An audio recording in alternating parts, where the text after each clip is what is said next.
Travel along, Catholic pilgrims, for 1 year as we read through St. Faustina's diary. Join me, Amy Thomas, each day for a short reading out of the diary which brought us a deeper understanding of Christ's divine mercy. Welcome, Catholic pilgrims, to day 236 of our readings from St. Faustina's diary. I think you guys are really going to like today's readings. For number one, there is an amazing poem in it that, man, for not being a very educated woman, she can write a poem. And for two, we are going to see a lot of emotions today. I think this one is very relatable. Sister Faustina is really struggling with a lot of emotions. People are doing bad things to her, and she is struggling to keep her composure.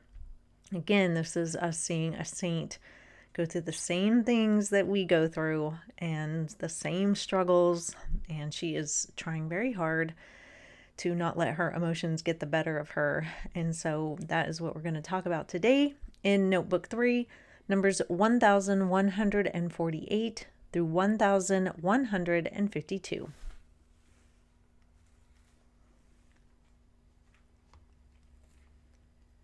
June 20th, 1937.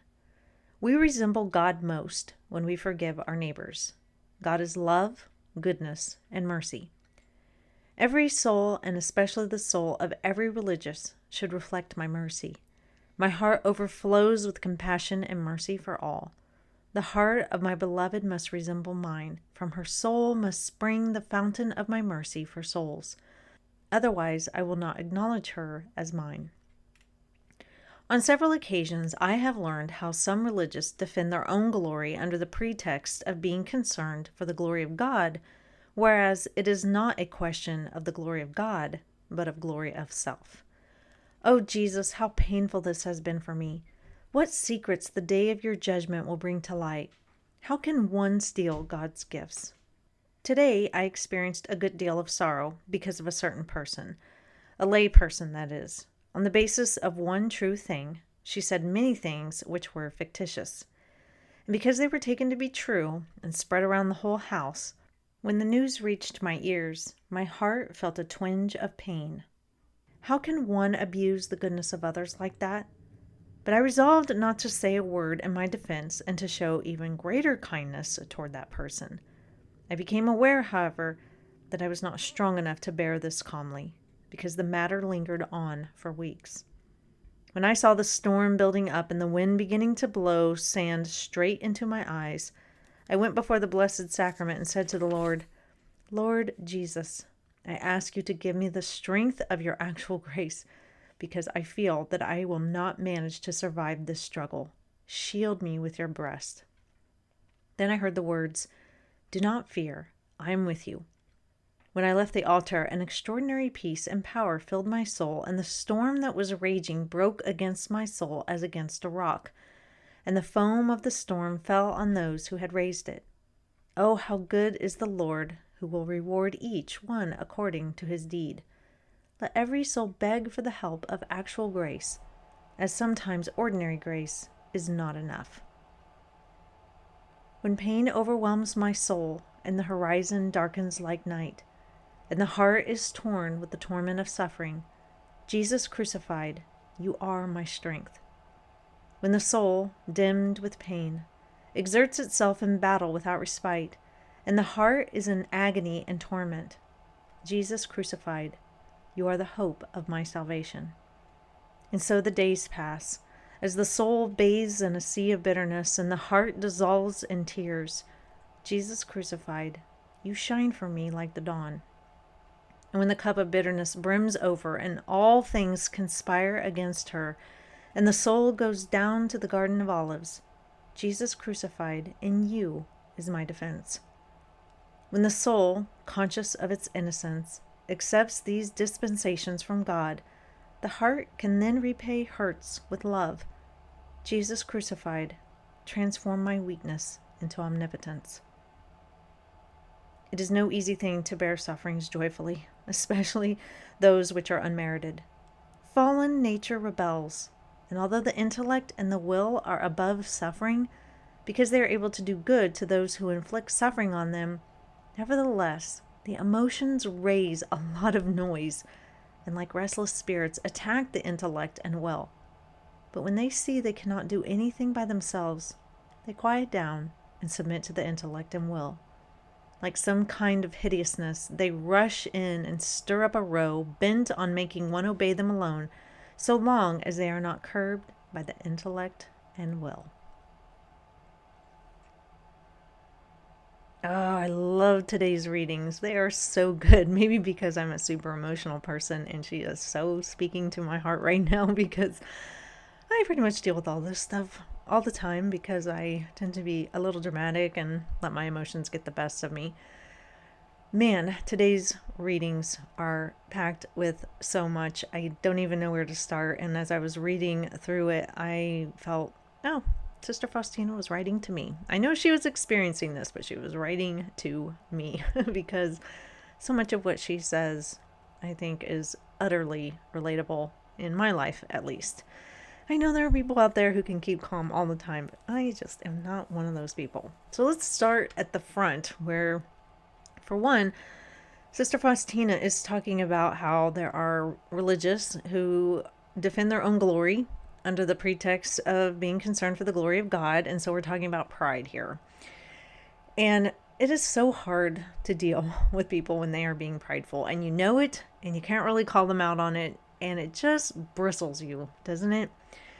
And there are times when I know I'm the prideful person that probably makes people bristle, but it is so hard to know that people are doing things using God's name and trying to pass it off as something wonderful and that, this is all for the glory of God, when you know deep down that's not quite the truth of the matter. And you can't really say anything, and sometimes you can't prove it, but if you know the person well enough, then you know kind of what's going on. And then she has a certain layperson who seems to be spreading lies about Sister Faustina. And man, when she first hears about it, she feels this twinge of pain. And she's like, oh, how can you abuse, people who are so good to you? And so she's like, I'm going to be even kinder to that person. And how many of us have done that? Like, I'm going to kill them with kindness. And then it just doesn't work. And then we see here that it's not working how she thought it was going to work. And so she's really struggling to remain calm. She says, I became aware, however, that I was not strong enough to bear this calmly because the matter lingered on for weeks. So you can see here that it's bothering her. It really bothers her. She's trying to be stoic. She's trying to do the right thing by being kind and not letting it bother her. But underneath the skin, it's starting to bother her. And that is something that we all experience. And so she realizes this and she's like, a storm is building within me. And I saw the storm building up and the wind beginning to blow sand straight into my eyes. What does she do? She goes straight in front of the Blessed Sacrament. And the thing she prays for is actual graces. She basically says, Christ, I can't do this. I cannot do this. I want to behave this way and I want to handle this problem this way, but I'm going to fall. I am not going to make it. And so I need actual graces for this moment right now. Help me. And so after praying for those actual graces, she receives them because she says, when I left the altar, an extraordinary peace and power filled my soul, and the storm that was raging broke against my soul as against a rock. Oh, how good is the Lord, who will reward each one according to his deed. Let every soul beg for the help of actual grace. I think this is something that we forget about. In that moment, in the heat of the moment, if you are struggling and you are like, I am going to be the rageful person, or I'm going to be the spiteful person, or I'm going to be the hateful person, or whatever it is you're going to be, in that moment, stop, drop, and pray for actual graces. That's what we have to do. And we have to realize that there comes a point when our human nature is going to take over. And she even talks about that. She says, fallen nature rebels. Our human nature wants to take over, and we tend towards the chaos and the disorder, and we need Christ to help. And so we have to ask for those actual graces. And then we have this beautiful, heartfelt poem here. I loved it. Just reading through it, you can hear how much she's struggling, but then she realizes that this is something that Christ went through too. He went through the torment of suffering. He went through agony and torment, and his soul was dimmed with pain, and his heart was dissolved in tears, and he goes down into the Garden of Olives. All these things that she's talking about with how she feels, I think she recognizes that Christ felt all these very same things. And so we can talk to him about that and he will understand. The last paragraph is excellent. Oh my gosh, it is so spot on. I think I'm going to write about this in my social media platforms because it's so good. She talks about how fallen nature rebels. And although our intellect and will are capable of rising above and doing good to those who inflict pain on us, she says, nevertheless, the emotions raise a lot of noise. Oh my gosh, that's so true, isn't it? You see a problem, somebody's hurt you, or you're upset about something, and you decide, okay, no, I gotta be Christian about this. I gotta keep my cool. And then your emotions are like, no, you don't. Get mad, get spiteful, be prideful. And you're like, yes, that's what I really want to do. But she says if you don't do anything, and they kind of quiet down and they submit to your intellect and will because your mind has won out and you're like, no, I cannot do that. I cannot do that. But it's still right there. And she says, and then they rush in and stir up a row bent on making one obey them alone, as long as they are not curbed by the intellect and will.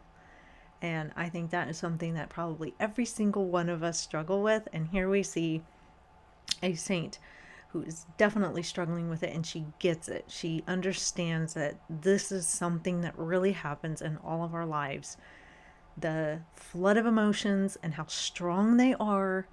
And in our fallen nature, we want to tend towards giving in to a lot of negative emotions rather than listening to our intellect and will and doing the right thing. And just sometimes the emotions want to take over, and that's when we got to pray for those actual graces and be cognizant of the fact that we're tipping over the edge with the emotions and we really need Jesus to come in with those actual graces. So it's something we have to be aware of. I love today's readings. I hope you like them as well. These are some of the best writings just from her, in my opinion. The things that Christ says are awesome and wonderful too, but I got a lot out of today, and it was good for me to see that this is something that the saints struggle with and that she gets it. So that is all for today. I will see you back here for day 237. And until then, live the faith boldly and travel well.